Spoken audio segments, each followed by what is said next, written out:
Hello everyone, कैसे आप सभी लोग। आशा करता हूं आप सभी लोग स्वस्थ और मस्त होंगे और आप सभी लोग खूब मन लगाकर अपनी पढ़ाई पूरी कर रहे होंगे। दोस्तों, आज का जो टॉपिक है मिशन 5000 पार्ट 7 से रिलेटेड है। कल मैंने मिशन 5000 पार्ट 7 का पार्ट 7 रिलीज किया था, जिसमें 1 से लेकर 50 क्वेश्चन मैंने सॉल्व करवाए थे। आज आपको 51 से लेकर 100 क्वेश्चन मैं आपको सॉल्व कराने वाला हूं। ये ऐसे इंपॉर्टेंट क्वेश्चन है जो अक्सर हर एग्जाम में पूछे जाते हैं, तो आप इन सारे क्लास को अटेंड करें। मिशन का जो भी मैंने वीडियो में बनाता हूं, उस मिशन वाले क्लास को आप जरूर अटेंड करें, सारे क्वेश्चंस को सॉल्व करें। आप किसी भी तरह का एग्जाम दें, अगर कंप्यूटर से रिलेटेड क्वेश्चन आते हैं तो आप आसानी से उसको सॉल्व कर पाएंगे, अगर आप मिशन 5000 पूरा कर लेते हैं तो। दोस्तों, तो देर ना करते हुए हम लोग चलते हैं अपने आज के टॉपिक पर। आज स्टार्ट करेंगे 51 नंबर क्वेश्चन से। तो ये रहा आपके कंप्यूटर का स्क्रीन। कंप्यूटर स्क्रीन पर आपका पहला 51 number question, which of the following device is not data storage. इनमें से कौन सा डिवाइस डेटा को स्टोर नहीं करता है या डेटा स्टोरेज के लिए नहीं होता है? मॉनिटर, पेन ड्राइव, रैम और मोडेम। आप मुझे कमेंट करके तेजी से बता सकते हैं अगर आप बताना चाहें तो। मैं इसका राइट आंसर बता दूं, ऑप्शन ए। ऑप्शन यानी मॉनिटर। मॉनिटर का यूज डेटा स्टोर करने के लिए नहीं किया जाता है। पेन ड्राइव का यूज डेटा स्टोर करने के लिए हो सकता है, रैम में भी डेटा स्टोर होता है, और मॉडेम भी जो आते थे उसमें भी डेटा स्टोर होता है। दोस्तों, तो हमारा मॉनिटर इसका राइट आंसर हो जाएगा, option A. Option A is right answer. अगला सवाल है, which of the following is converted and execute one statement at a time. इनमें से कौन सा ऑप्शन ऐसा है, यानी कौन सा ऑप्शन सही है जो कि एक स्टेटमेंट को एक बार में ही कन्वर्ट कर देता है एग्जीक्यूट होने के लिए, कन्वर्ट या एग्जीक्यूट कर देता है? तो इसका राइट आंसर हो जाएगा दोस्तों आपका इंटरप्रेटर। इंटरप्रेटर क्या करता है? One statement at a time, एक बार में एक स्टेटमेंट को क्या करता है? कन्वर्ट करता है। वही कंपाइलर की बात करें, कंपाइलर पूरे ऑल स्टेटमेंट यानी एक वन सेशन को पूरा कन्वर्ट कर देता है one at a single time में। तो इसका राइट आंसर हो जाएगा इंटरप्रेटर। इंटरप्रेटर क्या करता है? आपके हाई लेवल लैंग्वेज को मशीन लैंग्वेज में कन्वर्ट करता है। हाई लेवल लैंग्वेज को मशीन लैंग्वेज में कन्वर्ट करता है one statement at a time, एक एक करके एक बार में एक स्टेटमेंट ही वो कन्वर्ट करेगा। अगला सवाल है 53 number, which of the following is a daisy wheel printer. इनमें से कौन सा डेजीविल प्रिंटर है? तो डेजीविल प्रिंटर दोस्तों जो होता है एक इंपैक्ट प्रिंटर होता है। इंपैक्ट प्रिंटर, प्रिंटर दो तरह के होते हैं, इंपैक्ट प्रिंटर और दूसरा होता है non impact printer. Impact printer किसे कहते हैं, नॉन इंपैक्ट प्रिंटर किसे कहते हैं, ये मैंने अपने मैराथन क्लास के वीडियो में बनाया है। मेरे प्लेलिस्ट में चले जाइएगा, चैनल के प्लेलिस्ट में, वहां मैराथन का एक प्लेलिस्ट बना हुआ है, उसमें कंप्यूटर फंडामेंटल के बेसिक लेक्चर क्लास आपको मिल जाएंगे, वहां से आप उसे अटेंड करिए, आपको और बेहतर समझ में आएगा। ऐसे में यहां बता दूं, इंपैक्ट प्रिंटर जो टाइपराइटर प्रिंसिपल पे वर्क करता है, नॉन इंपैक्ट जो टाइपराइटर प्रिंसिपल पे वर्क नहीं करता है। टाइपराइटर प्रिंसिपल क्या होता है? टाइपराइटर प्रिंसिपल कहने का मतलब जिसमें हैमर लगा हो, रिबन हो और एक पेपर, तीनों अगर आपस में कांटेक्ट में आते हैं तो उसको टाइपराइटर प्रिंसिपल बोला जाता है, और जिसमें नहीं आता है वो नॉन इंपैक्ट होता है। तो इंपैक्ट प्रिंटर होगा यहाँ पर। डेजीविल क्या है? एक इंपैक्ट प्रिंटर है, तो इसका राइट आंसर हो जाएगा option B. Option B is right answer. COBOL is an example of this. COBOL किस तरह का एग्जाम्पल है, किसका एग्जाम्पल है? तो कोबोल एक हाई लेवल लैंग्वेज का एग्जाम्पल है। दोस्तों, कोबोल क्या है? एक हाई लेवल लैंग्वेज का एग्जाम्पल है। इसका राइट आंसर हो जाएगा option A. Option A is right answer. Okay, अगला सवाल है, the quality of printer of a printer depends on how many dash are use to print the image. यानी कह रहा है कि किसी भी प्रिंटर, क्वालिटी ऑफ प्रिंटर की जो क्वालिटी होती है किस पे डिपेंड करता है कि उसको जो प्रिंट करेगा इमेज वो किस क्वालिटी में होगा। तो इसका राइट आंसर होगा डीपीआई। ये पिछले क्लास में भी क्वेश्चन आया था लेकिन बदल कर आया था, इसको थोड़ा और घुमाकर पूछा गया है। The quality of printer depends on how many DPI are use to print the image. तो यहां पर फिल इन द ब्लैंक्स में क्या होगा? DPI, dot per inch. Okay दोस्तों, अगला सवाल है, which of the following are input device. इनमें से कौन सा एक इनपुट डिवाइस है? इनपुट डिवाइस आपसे पूछा जा रहा है, scanner, mouse, A and B none. तो दोस्तों, स्कैनर और माउस दोनों ही इनपुट डिवाइस होते हैं, तो ऑप्शन सी आपका सही जवाब हो जाएगा। Option C is right answer. नीचे आंसर लिखा हुआ, आप आंसर भी देख सकते हैं। अगला सवाल है, which of the which is the software used in word processing. इनमें से कौन सा सॉफ्टवेयर वर्ड प्रोसेसिंग के लिए यूज किया जाता है। वर्ड प्रोसेसिंग कहने का मतलब दोस्तों जहां पर आप टाइपिंग वर्क परफॉर्म करते हो, जहां पर आप नोट्स तैयार करते हो, डॉक्यूमेंट तैयार करते हो, रिज्यूम बायोडाटा वगैरह तैयार करते हो, ऐसा कौन सा सॉफ्टवेयर है। तो यहाँ पर पेज मेकर दिया हुआ है, MS वर्ड दिया है, वर्ड स्टॉक दिया हुआ है और ऑल ऑफ द अबव। तो ये ऑल ऑफ द अबव तीनों ही आपका वर्ड प्रोसेसिंग सॉफ्टवेयर है दोस्तों। तो राइट आंसर हो जाएगा इसका option D, all of the above. अगला है how many function key are there in computer keyboard. Computer keyboard में फंक्शन की कितने होते हैं। ये तो बच्चों को पता है। ये फंक्शन की यानी F1 से लेकर F12 तक, F1 से लेकर F12 तक होता है, यानी टोटल 12 होते हैं हमारे फंक्शन की। तो ऑप्शन डी आपका सही जवाब है, option D is right answer. Okay, अगला सवाल है they do not have a storage device. इनमें से कौन सा स्टोरेज डिवाइस नहीं है। इनमें से कौन सा स्टोरेज डिवाइस नहीं है। Hard disk, CD, floppy disc, software. तो बाबू यहां पर हो जाएगा आपका आंसर सॉफ्टवेयर। सॉफ्टवेयर एक आपका स्टोरेज डिवाइस नहीं है, बाकी ये सब स्टोरेज डिवाइस है। Hard disk, CD, floppy disk, pen drive, memory card, ये सारे क्या है स्टोरेज डिवाइस होते हैं, लेकिन सॉफ्टवेयर एक स्टोरेज डिवाइस नहीं होता है। तो यहां पर हो जाएगा option D is right answer. अगला सवाल है which of the following is not a storage device. इनमें से कौन सा स्टोरेज डिवाइस नहीं है। स्टोरेज डिवाइस नहीं है पूछ रहा है। Monitor, floppy disk, hard disk, CD। ऊपर वाला ही सवाल था, नहीं पूछ रहा है लेकिन ऑप्शन अलग अलग है। तो यहां पर मॉनिटर दोस्तों, मॉनिटर एक स्टोरेज डिवाइस नहीं है। तो ऑप्शन ए आपका सही जवाब हो जाएगा। अगला सवाल है which language does the computer understand easily. कौन सा लैंग्वेज कंप्यूटर इजिली अंडरस्टैंड कर लेता है। American language, machine language, secret language, none of the above. Right answer हो जाएगा मशीन लैंग्वेज। कंप्यूटर जो लैंग्वेज जानता है वो मशीन लैंग्वेज होता है। यहाँ पर राइट आंसर होगा option B. Option B is right answer. What is the full form of VGA। VGA का फुल फॉर्म क्या होता है। VGA का फुल फॉर्म होता है वीडियो ग्राफिक्स एडाप्टर या एरे भी बोलते हैं इसको। तो पहला प्राथमिकता हम लोग एरे को देंगे, वीडियो ग्राफिक्स एरे। यहां पर फुल फॉर्म याद रखिएगा। अगर आपके ऑप्शन में ये दोनों ऑप्शन दे दे, वीडियो ग्राफिक्स एरे और एडाप्टर दोनों ऑप्शन दे दे, तो आप पहला प्राथमिकता लगाएंगे एरे को और उसके बाद दूसरा प्राथमिकता देंगे एडाप्टर को। ठीक है, तो वीडियो ग्राफिक्स एरे क्या होता है आपका VGA का फुल फॉर्म होता है। तो option C is right answer. अगला सवाल है which of the following is not a pointing device. इनमें से कौन सा एक पॉइंटिंग डिवाइस नहीं है। इनमें से कौन सा एक पॉइंटिंग डिवाइस नहीं है। Keyboard, mouse, track ball, light pen. तो दोस्तों यहां पर कीबोर्ड एक इनपुट डिवाइस है, पॉइंटिंग डिवाइस नहीं होता। ये सारे इनपुट डिवाइस भी हैं और प्लस पॉइंटिंग डिवाइस भी है, ये याद रखिएगा। यहां पर ये सारे pointing device plus input device है, लेकिन कीबोर्ड सिर्फ इनपुट डिवाइस है, पॉइंटिंग डिवाइस नहीं है। तो ऑप्शन ए आपका सही जवाब हो जाएगा। माउस EJ, माउस क्या है। पॉइंटिंग डिवाइस है, मेमोरी है, CPU है, आउटपुट डिवाइस है। तो दोस्तों माउस एक इनपुट डिवाइस होता है प्लस पॉइंटिंग डिवाइस होता है। तो ऑप्शन ए आपका सही जवाब हो जाएगा। माउस क्या है तो एक पॉइंटिंग डिवाइस है। Option A is right answer. अगला सवाल है what is usually an abbreviated for reusable optical storage. यहां पर कह रहा है कि कौन सा ऐसा ऑप्टिकल स्टोरेज डिवाइस है जिसको आप रीयूज कर सकते हो। रीयूज कर सकते हो तो यहां पर ऑप्शन हो जाएगा दोस्तों RW जिसपे होता है री राइटेबल, जिसपे लिखा हुआ रहता है वो आपका रीयूजेबल होता है। यानी CD DVD अगर नॉर्मल कर दे तो ये रीयूजेबल नहीं है, या रोम आपका रीयूजेबल नहीं है, ये वंस टाइम रिकॉर्डेबल होते हैं। लेकिन अगर RW री राइटेबल अगर कोई डिवाइस है, जैसे आपका CD ही है, CD पे अगर RW लिखा है, CD के कई सारे वेराइटीज आते हैं, मैंने आपको मैराथन के वीडियो में बताया हुआ, आप उसको जरूर देख लेंगे। CD के कई वैरायटी आता है, अगर CD RW है या DVD RW है मतलब वो री राइटेबल है, तो वो क्या होगा आपका रीयूज हो सकता है। यहां पर ऑप्शन डी आपका सही जवाब हो जाएगा दोस्तों। Option D is right answer. Which of the following is the smallest in size. इनमें से कौन सा सबसे साइज में जो सबसे छोटा कौन सा है। Notebook, laptop, desktop, palmtop. भाई डेस्कटॉप की बात करें तो ये तो डेस्क पे रखने वाली चीज है, टेबल पे के ऊपर रहता है। लैपटॉप या नोटबुक आपके लैप के ऊपर यानी गोद में रखकर हम लोग यूज करते हैं। लेकिन यहाँ पर पॉमटॉप एक हथेली, पंप का मतलब होता है हथेली, हथेली के ऊपर रखकर यूज करने वाला। तो सबसे छोटा क्या होगा जिसको हम अपने हथेली पर भी रख सकते हैं, वो सबसे छोटा होगा। तो ऑप्शन डी इसका राइट आंसर हो जाएगा। पॉमटॉप सबसे छोटा डिवाइस होता है, यानी कंप्यूटर होता है। अगला है what is the output displayed bye a computer monitor.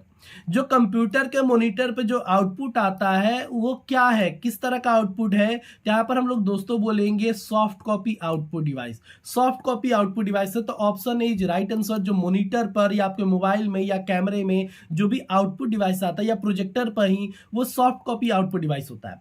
लेकिन वही प्रिंटर प्लॉटर की बात करें तो प्रिंटर प्लॉटर जो आउटपुट देते हैं वो हार्ड कॉपी के रूप में देते हैं, इसलिए इसका राइट आंसर हो जाएगा option A. Option A is right answer. अगला सवाल है आपका, विच of the following is an example of second generation language of computer. इनमें से कौन सा सेकेंड जनरेशन लैंग्वेज का कंप्यूटर का एग्जांपल है, यानी कौन सा एग्जांपल है second generation language of computer का। तो सेकेंड जनरेशन में मैं बात करूं तो जो सेकेंड जनरेशन में जो लैंग्वेज यूज किया गया था वो था असेंबली लैंग्वेज। फर्स्ट में जो यूज किया गया था मशीन लैंग्वेज, ठीक है, ये वाला, और उसके बाद सेकेंड में असेंबली लैंग्वेज, थर्ड में हाई लेवल लैंग्वेज और फोर्थ में ऑल हाई लेवल लैंग्वेज, ठीक है। तो यहाँ पर बात होगी ऑप्शन सी की, विच of the following is an example of second generation language. इनमें से कौन सा सेकेंड जनरेशन लैंग्वेज है, तो दोस्तों असेंबली लैंग्वेज है हमारा सेकेंड जनरेशन लैंग्वेज। तो ऑप्शन सी आपका सही जवाब हो जाएगा। Which of the following is internal memory. इनमें से कौन सा एक इंटरनल मेमोरी है। इंटरनल मेमोरी जो अंदर की तरफ लगा हुआ हो, CD, RAM, pen drive, hard disk. तो दोस्तों यहाँ पर इंटरनल मेमोरी, हमारा जो मेमोरी होता है उसको दो भागों में बांटा गया है, एक इंटरनल और एक एक्सटर्नल। तो यानी प्राइमरी को ही इंटरनल मेमोरी बोलते हैं, ये याद रखिएगा। मेमोरी हमारे दो तरह के होते हैं स्टोरेज, प्राइमरी एंड सेकेंडरी। तो प्राइमरी को ही इंटरनल मेमोरी कहा गया है, जिसमें रैम और रोम होते हैं, दोनों ही आपके एक इंटरनल मेमोरी में आते हैं। तो यहाँ पर राइट आंसर हो जाएगा ऑप्शन बी। ऑप्शन बी आपका सही जवाब है, रैम एक इंटरनल मेमोरी है। अगला सवाल है, when the power of computer is switched off the data stored in RAM goes to. अगर आपके कंप्यूटर का पावर ऑफ कर दिया जाए तो आपका जो डेटा रैम में स्टोर है वो क्या हो जाएगा, इरेज हो जाएगा दोस्तों। अगर आपके रैम में जो भी डेटा होता है, रैम एक टेम्पोररी मेमोरी है, शॉर्ट टर्म मेमोरी है, इसे वोलाटाइल मेमोरी भी कहते हैं। वोलाटाइल का मतलब भुलक्कड़, यानी जब तक पावर ऑन है तब तक ये डेटा को लिखेगा, यानी स्टोर करके रखेगा, और जैसे ही पावर कट हुआ वो डेटा को इरेज कर देगा। तो इसका राइट आंसर हो जाएगा option A. Option A is right answer, erased. अगला है, what is the full form of LCD. LCD का फुल फॉर्म क्या होता है। एलसीडी का फुल फॉर्म दोस्तों हो जाएगा लिक्विड क्रिस्टल डिस्प्ले, यानी option A. Option A is right answer, liquid crystal display LCD का फुल फॉर्म होता है। एलसीडी क्या है, एक पोर्टेबल मॉनिटर कंप्यूटर है, ठीक ना। अगला सवाल है, modern computer are very reliable but they are not. Modern computer जो है इनमें से क्या नहीं है, sure, fast, powerful, low piece, तो यहाँ पर लो प्राइस। तो जो मॉडर्न कंप्यूटर जो होते हैं वो महंगा आते हैं दोस्तों, श्योर है, फास्ट है, पावरफुल भी है, बट क्या नहीं है, तो लो प्राइस, यानी कम कीमत इसकी नहीं है, इसकी कीमत बहुत अधिक है दोस्तों। तो ऑप्शन डी इसका सही जवाब हो जाएगा। ये कॉमन सेंस से क्वेश्चन था। The process of standing a computer is called. The process of starting a computer is called. अगर आप कंप्यूटर को स्टार्ट करते हो तो उस प्रोसेस को क्या बोलेंगे। कंप्यूटर को स्टार्ट करने की प्रोसेस को दोस्तों कोल्ड बूटिंग बोलते हैं। मैंने बूटिंग भी अपने लेक्चर क्लास में बताया हुआ है, या ऐसे भी जो मैं मिशन का वीडियो ले रहा हूं उसमें कई बार बूटिंग से रिलेटेड क्वेश्चन आ चुके हैं। तो बूटिंग का क्वेश्चन मैंने ऑलरेडी सॉल्व कराया है। बूटिंग क्या होता है, तो बूटिंग दो तरह का बूटिंग होता है, एक को बोलते हैं कोल्ड बूटिंग और दूसरे को बोलते हैं वार्म बूटिंग। कोल्ड बूटिंग मतलब कंप्यूटर आपका रीस्टार्ट किया जाएगा, कंप्यूटर पहली बार स्टार्ट किया है, कंप्यूटर शटडाउन है और उसको स्टार्ट किया जा रहा है तो उसको कोल्ड बूटिंग बोलते हैं। और वही कंप्यूटर अगर ओपन है यानी रन कर रहा है फिर उसको रीस्टार्ट किया जाए तो उसको बोलते हैं वार्म बूटिंग। तो यहां पर द प्रोसेस ऑफ स्टार्टिंग बोला हुआ है तो यहां पर हो जाएगा cold booting. Option C is right answer.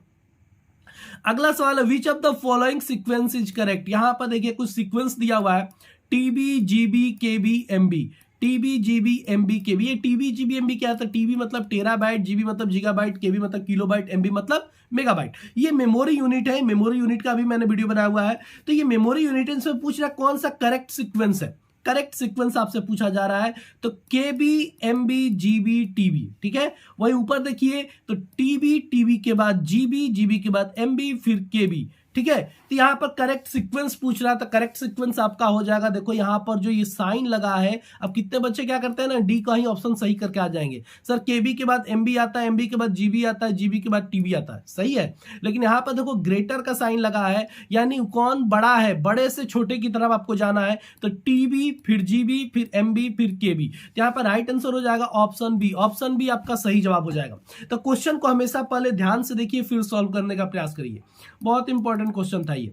अगला, What will be the extension of file created in Notepad? अगर नोटपैड में अगर आप फाइल आप क्रिएट करते हैं तो उसका एक्सटेंशन क्या होगा, एक्सटेंशन नेम क्या होगा। तो नोटपैड का जो एक्सटेंशन नेम होता है दोस्तों .txt होता है। नोटपैड का एक्सटेंशन क्या होता है, .txt होता है। डीओसी वर्ड का होता है, वो भी पुराने वर्जन के, जो भी अब लगभग 2010 से लेकर 7 से लेकर जो अब वर्जन आ रहे हैं 2007 से लेकर, उसमें डीओसी एक्स होता है, ये याद रखेंगे। आरटीएफ वर्ड प्रोसेसर का होता है, यानी वर्ड पैड का होता है। तो ऑप्शन सी आपका सही जवाब हो जाएगा, इसका राइट आंसर ऑप्शन सी होगा। अगला question, laser is a type of, laser क्या है। तो लेजर दोस्तों एक तरह का प्रिंटर होता है, laser disc, laser bus, laser tape, laser printer. यहाँ laser is a type of printer, printer laser printer होता है। तो types of printer, option D इसका सही जवाब हो जाएगा। अगला, what is used in a digital camera, digital camera में क्या यूज किया जा रहा है। What is used in a digital camera, digital camera में क्या यूज किया जाता है, LED, photo diode, optical film, optical pen. तो दोस्तों यहां पर हो जाएगा photo diode, option B, option B इसका राइट आंसर हो जाएगा। किसी भी डिजिटल कैमरा में फोटो डायोड एक टेक्निक का यूज किया जाता है। तो ऑप्शन बी आपका सही जवाब है। Printer provides hard copy, printer क्या हार्ड कॉपी प्रोवाइड करता है, ट्रू है या फिर फॉल्स, यानी ये स्टेटमेंट ट्रू है या फॉल्स है, ये पूछा जा रहा है आपसे। तो प्रिंटर जो होता है दोस्तों आपको आउटपुट देता है, ये तो आप जानते हो प्रिंटर क्या करता है, एक आउटपुट देता है, आउटपुट डिवाइस है। तो ये हार्ड कॉपी के रूप में देता है। हार्ड कॉपी, सॉफ्ट कॉपी क्या होता है, अगर कंप्यूटर के अंदर कोई इंफॉर्मेशन है, डेटा आपका जो भी है कंप्यूटर के या मोबाइल के अंदर है, तो वो सॉफ्ट कॉपी के रूप में है। वहीं अगर पेपर के ऊपर है तो वो हार्ड कॉपी के रूप में। तो प्रिंटर क्या करता है, आपको इंफॉर्मेशन पेपर के ऊपर देता है ना, तो ये एक हार्ड कॉपी हुआ, यानी ऑप्शन ए आपका सही जवाब है, ये स्टेटमेंट ट्रू है। अगला सवाल पे आते हैं दोस्तों 79, which of these is not an object oriented language, इनमें से कौन सा ऑब्जेक्ट ओरिएंटेड लैंग्वेज नहीं है। तो ऑब्जेक्ट ओरिएंटेड लैंग्वेज में आपका दोस्तों आ जाएगा ऑप्शन सी, यानी सी आपका जो होता है ऑब्जेक्ट ओरिएंटेड लैंग्वेज नहीं होता है। तो यहां पर ऑप्शन सी आपका सही जवाब हो जाएगा। अगला सवाल है, in the contest of computer what is the meaning of software. Software का मीनिंग क्या है दोस्तों, सॉफ्टवेयर का मीनिंग कहने का मतलब floppy disk, human brain, computer hardware, computer program. तो what is the meaning of software, तो कंप्यूटर प्रोग्राम, कंप्यूटर प्रोग्राम को हम लोग सॉफ्टवेयर कहते हैं, ठीक है। तो ऑप्शन डी आपका सही जवाब हो जाएगा। सॉफ्टवेयर का मतलब क्या है, computer program, collection of programs is called software, okay. तो ऑप्शन डी आपका सही जवाब हो जाएगा। अगला सवाल है, which of the following language does the computer understand, computer कौन सा लैंग्वेज इसमें से आसानी से समझ लेता है। Computer understand only C language, assembly language, binary language, basic. तो यहाँ पर दोस्तों बता दूं कंप्यूटर मशीन लैंग्वेज को इजीली अंडरस्टैंड करता है, मशीन लैंग्वेज, और मशीन लैंग्वेज का मतलब होता है आपका बाइनरी लैंग्वेज, यानी 0 और 1। तो अगर ये तीनों ऑप्शन ही अगर आपके सवाल में दे दे तो ये तीनों ही सही हैं। तो वहां पर देखो इसके ऊपर भी यही सेम क्वेश्चन आया था, लेकिन वहां पर जो ऑप्शन था मशीन लैंग्वेज से रिलेटेड था, यहां पर बाइनरी नंबर यानी बाइनरी लैंग्वेज से रिलेटेड है। तो ऑप्शन सी आपका सही जवाब हो जाएगा, option C is right answer. अगला सवाल है, which of the following computer language is written in binary codes only, इनमें से कौन सा कंप्यूटर लैंग्वेज बाइनरी कोड्स में लिखा गया है। कौन सा लैंग्वेज बाइनरी कोड्स में लिखा हुआ है, तो मशीन लैंग्वेज, मशीन लैंग्वेज जो होता है बाइनरी कोड्स में राइट किया जाता है। तो ऑप्शन बी आपका सही जवाब हो जाएगा, option B is right answer. अगला सवाल है, which of the following is the smallest unit of data in a computer, computer की सबसे छोटी यूनिट आपसे पूछा जा रहा है, यानी unit of data in a computer, smallest unit of data, data की सबसे छोटी इकाई क्या है, या फिर मेमोरी की सबसे छोटी इकाई क्या है। इसका राइट आंसर हो जाएगा ऑप्शन ए बीट, बीट हमारा कंप्यूटर के डेटा का, यानी कंप्यूटर में सबसे छोटी इकाई होती है, या मेमोरी की सबसे छोटी इकाई क्या होती है, तो बीट होती है। तो ऑप्शन ए आपका सही जवाब है। अगला सवाल है, which of the following monitor looks like a television and are normally used with the non portable computer system, कह रहा है कि इनमें से कौन सा मॉनिटर टेलीविजन के रूप में होता है और वो नॉन पोर्टेबल कंप्यूटर सिस्टम है। नॉन पोर्टेबल, यहां पर देखिए नॉन पोर्टेबल, आप कितने बच्चे यहां पर पढ़ते ही नहीं, आधा पढ़कर सोचते हैं सर एलईडी, एलसीडी, सीआरटी सारे तो मॉनिटर ही है, कौन सा सही करें। तो यहां पर नॉन पोर्टेबल पूछ रहा है दोस्तों, तो एलईडी और एलसीडी तो पोर्टेबल कंप्यूटर है। फ्लैट पैनल मॉनिटर भी पोर्टेबल कंप्यूटर में आता है, यानी पोर्टेबल में चला आएगा। यहाँ पर नॉन पोर्टेबल बोल रहा है जिसको आसानी से कैरी ना किया जा सके, यानी सीआरटी। सीआरटी आपका पुराना टेलीविजन की तरह था, और वो एक तरह का मॉनिटर भी है, नॉन पोर्टेबल भी है। तो ऑप्शन सी आपका सही जवाब हो जाएगा, option C is right answer. Which of the following is not a type of computer code, इनमें से कौन सा कंप्यूटर कोड नहीं है, कंप्यूटर कोड का प्रकार नहीं है। तो दोस्तों EDIC, SC, ASCII, BCD और EBCDIC, यानी ये सारे ही आपका कोड है, लेकिन EDIC आपका कोड नहीं है। तो option C is right answer, sorry option A is right answer, option A आपका सही जवाब हो जाएगा। इसको और मैं इसका फुल फॉर्म आपको बता दूं तो देखो मैंने यहाँ पर फुल फॉर्म आपको लिखा हुआ है, there is no coding scheme like EDIC कोई भी कोडिंग स्कीम्स नहीं है। बाकी सबका फुल फॉर्म यहां पर मैंने लिखा हुआ है। EBCDIC का फुल फॉर्म यहां पर देखो लिखा हुआ है, extended binary coded decimal interchange code. वही BCD का फुल फॉर्म होता है बाइनरी कोडेड डेसिमल, और ASCII का फुल फॉर्म होता है American standard code for information interchange. ये सारे फुल फॉर्म आप याद कर लोगे, बहुत ही इंपॉर्टेंट है। VVI आप इसे समझ लेना किसी भी एग्जाम के लिए। अगली बात करें, which of the following is a type of technique in which dump terminals are connected to a central computer system. Correct, which of the type of technique in which dump terminal are connected to a central computer system. तो इसका right answer हो जाएगा दोस्तों time sharing. कहने का मतलब है कि इनमें से कौन सा एक ऐसा टेक्निक है जो हमारे टर्मिनल को सेंट्रल कंप्यूटर के साथ कनेक्ट करके रखता है, कनेक्टेड रखता है डंप टर्मिनल को। Which dump terminal are connected to central computer system, central computer के साथ कनेक्टेड रहता है, तो होता है दोस्तों टाइम शेयरिंग। ऑप्शन आपका हो जाएगा राइट आंसर।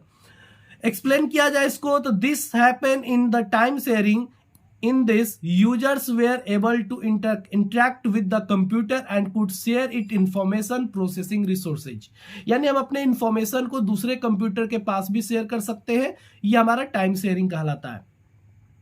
अगला, विच of the following is not a type of computer on the basis of operation.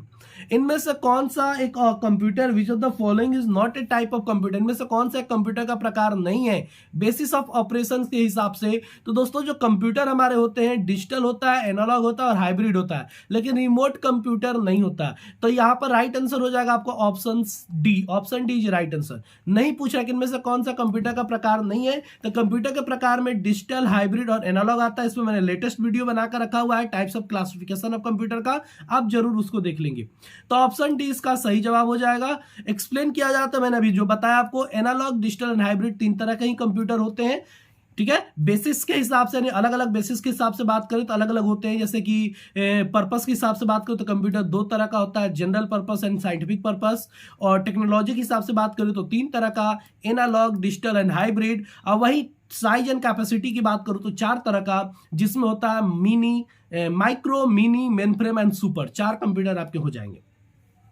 अगला सवाल है, which of the following type of computer is mostly used for automatic operation.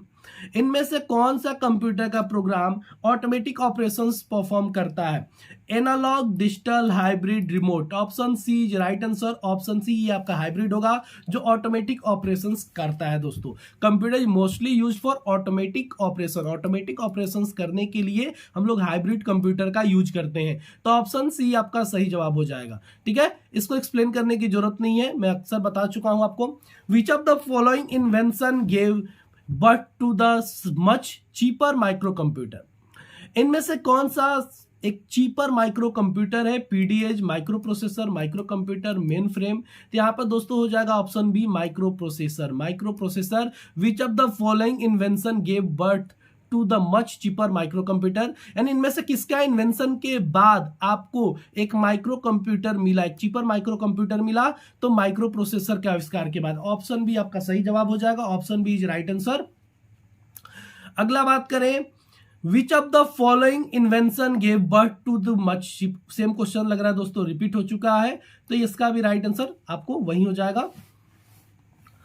अगले पे चलते हैं। अगला है 91 number question, what does ASCII stands for. ASCII का फुल फॉर्म अभी मैंने तुरंत आपको ऊपर बताया, आपको अब पता चल गया होगा। आस्की का जो फुल फॉर्म होता है American standard code for information interchange होता है। तो ऑप्शन ए आपका सही जवाब है, American standard code for information interchange. याद रखेंगे, इसका राइट आंसर हो जाएगा ऑप्शन ए।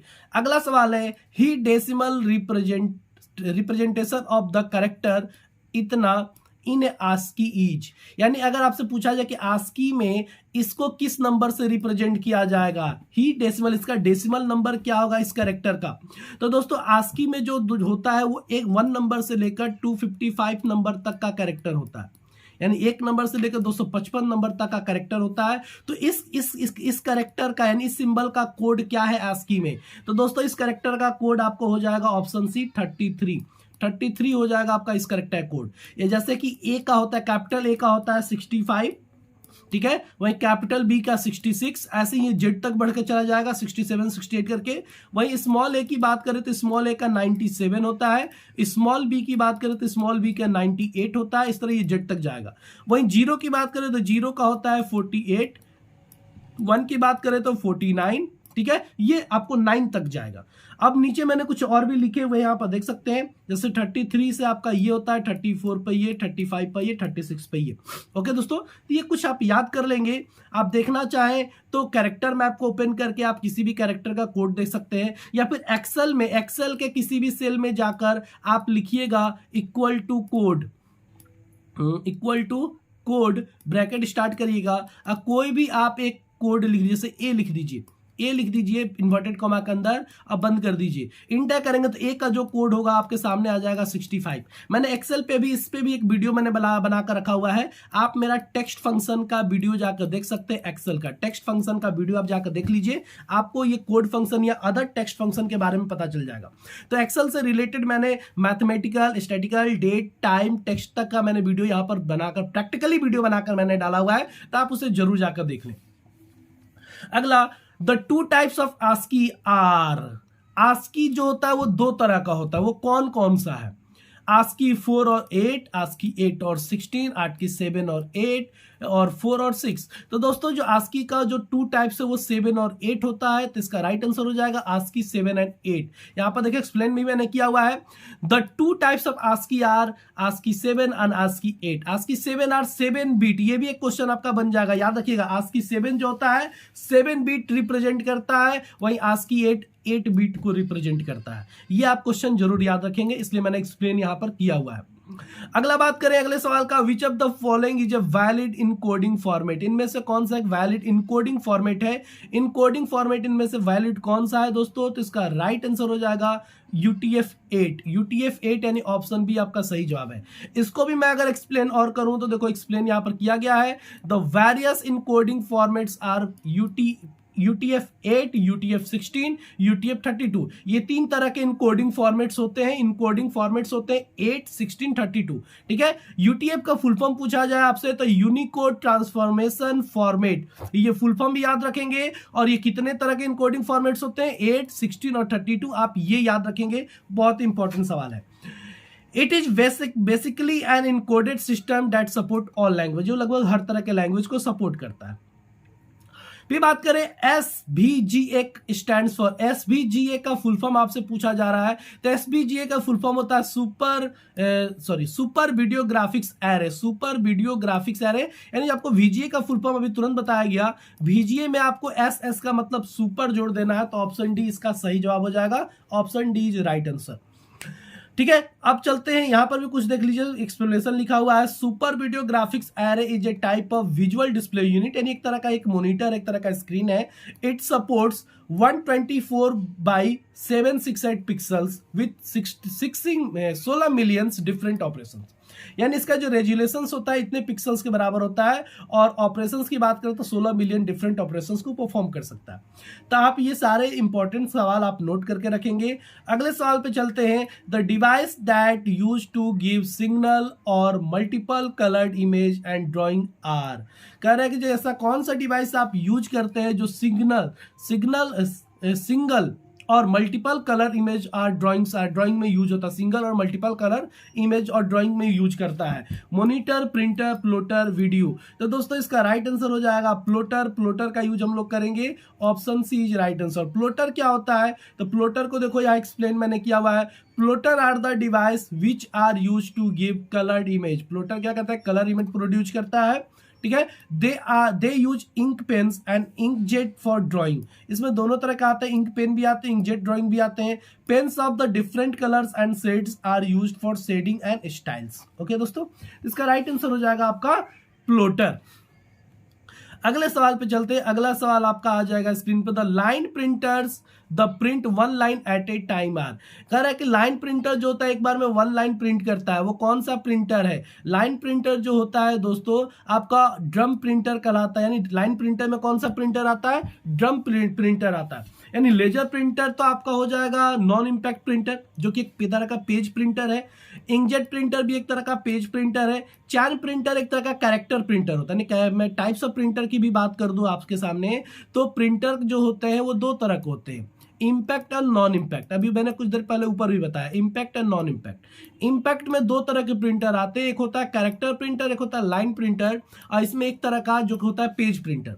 तो कैरेक्टर प्रिंटर, लाइन प्रिंटर। तो यहाँ पर लाइन प्रिंटर के बारे में पूछ रहा है कि line printers that prints one line at a time are drum printers. यानी जो लाइन प्रिंटर्स होता है एक बार में एक लाइन को प्रिंट करता है, जिसका एग्जांपल आप ले सकते हो ड्रम प्रिंटर को। ओके दोस्तों, ये दोनों आपको पेज प्रिंटर में आ जाएंगे, ये आपका कैरेक्टर प्रिंटर में आ जाएगा। तो option C is right answer. Okay, ये दोस्तों मेरे पास अभी 97 क्वेश्चन ही थे, शायद 3 क्वेश्चन छूट चुका है। तो आप इतना आप लोग रिवाइज कर लोगे। अगर कहीं भी आपको कोई समस्या होती है तो आप मुझे कमेंट कर सकते हो, मैं आपके सवालों का जवाब देने की पूरी कोशिश करूंगा। दोस्तों ये मेरा मिशन जो है उसको आप पूरी वीडियो को वॉच कर ले, और मेरा मैराथन क्लास का वीडियो भी आप देख ले, एक्सेल का वीडियो देखे, जिससे आपको और नॉलेज हो सके। मैं ऐसे ही वीडियो आपके सामने डेली लेकर आने का पूरी प्रयास करूंगा। तब तक के लिए जय हिंद दोस्तों।